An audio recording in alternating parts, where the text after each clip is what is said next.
एक गांव में एक कंजूस सास और उसकी बहू रहती थीं।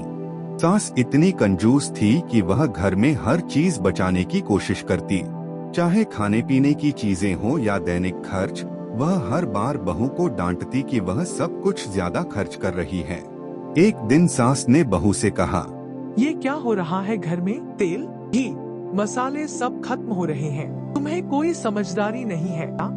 सासू माँ, मैं तो कोशिश करती हूँ कि सब कुछ बचा बचा कर चलाऊं, लेकिन घर में सबकी जरूरतें भी तो पूरी करनी है। जरूरतें पूरी करना ठीक है, लेकिन समझदारी से। कल से खाना बनाते वक्त ध्यान रखना कि तेल और मसाले कम से कम लगे, समझी? ठीक है सासू माँ, अब मैं आपको ऐसा खाना खिलाऊंगी कि आपको खुद ही समझ आ जाएगा। अगले दिन बहू ने सास को सबक सिखाने के लिए एक योजना बनाई।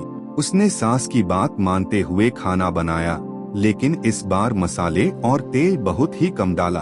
खाना इतना बेस्वाद था कि सास ने पहली ही रोटी के साथ गुस्से में कहा, अरे बहू, ये क्या बनाया है? सब्जी में स्वाद नाम की चीज ही नहीं है।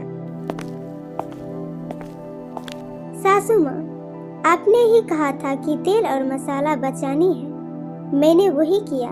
थोड़ा सा नमक और हल्दी डाली है। अरे, बचाने का मतलब ये नहीं कि स्वाद ही खत्म कर दो।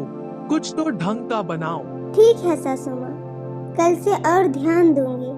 अगले दिन बहू, ये रोटी तो कच्ची है और सब्जी में कुछ भी नहीं दिख रहा। सासू माँ, आपने कहा था कि गैस भी बचानी है, तो मैंने रोटी आधी कच्ची बनाई है और सब्जी भी सिर्फ थोड़ी देर ही पकाई।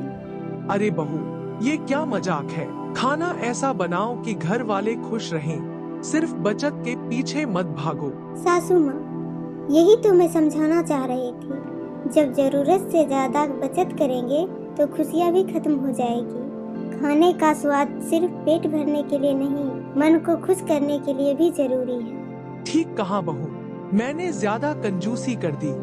अब से तुम जैसे सही लगे वैसे खाना बनाना। ठीक है सासू माँ, अब घर में बचत भी होगी और स्वाद भी। चल, अब खाना ढंग से बना। मुझे भूख भी लग रही है और स्वादिष्ट खाना भी चाहिए। उस दिन से सास को समझ में आ गया कि जरूरत से ज्यादा कंजूसी करने से जीवन में खुशियां खत्म हो जाती हैं। बहू ने अपनी सूझबूझ से सास को यह सिखाया कि संतुलन बनाए रखना सबसे जरूरी है।